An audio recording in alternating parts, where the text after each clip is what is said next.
Welcome to Financial Buzz Market Weekly. I'm RK Walker here at the New York Stock Exchange, bringing you a review of this week's stock market. On Monday, the Empire State Manufacturing Survey for August came in at minus 4.21, weaker than expected compared to the prior month's 0.55 level. 10-year Treasuries traded at 1.55%, and U.S. crude increased by 2.8% to $45.74 a barrel. The Dow Industrials, the S&P 500, and the Nasdaq Composite all closed at record highs on light volume. On Tuesday, the Consumer Price Index for July remained unchanged due to weakness in energy prices, and industrial production for July was up 0.7% in addition to the prior month's 0.4% increase. Housing starts for July were up 2.1% to an annualized 1.21 million units, in addition to the previous month's 5.6% increase. On Wednesday, the EIA Petroleum Status Report for the week ending August 12th showed crude oil inventory dropping 2.5 million barrels.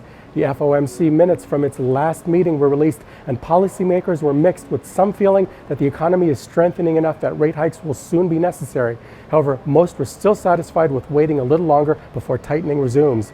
Investors seem to interpret the Fed's uncertainty in a positive light as a sign that rates will not increase until economic results are stronger.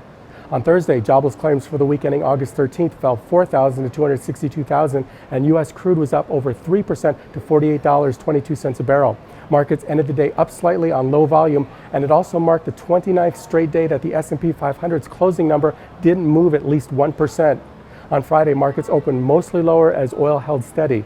Now let's take a look at some stocks. Reports emerged Monday that social media giant Twitter will announce a deal with Apple to live stream popular Thursday night football games with the National Football League.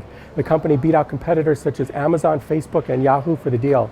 Shares climbed over 7% during early afternoon trading after the news was released.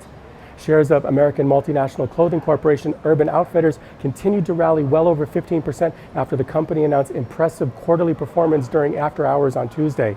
The popular retailer posted second quarter fiscal earnings of 66 cents per share on $891 million in revenue, surpassing analyst expectations.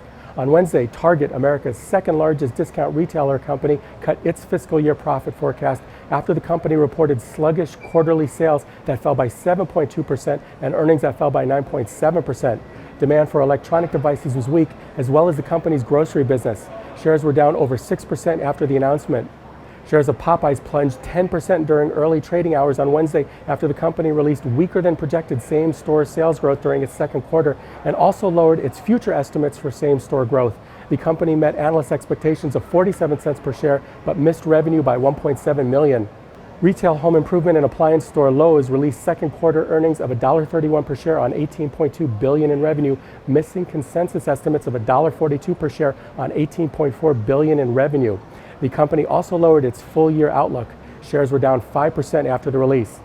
This is Financial Buzz Market Weekly. I'm RK Walker, and I'll see you again next week.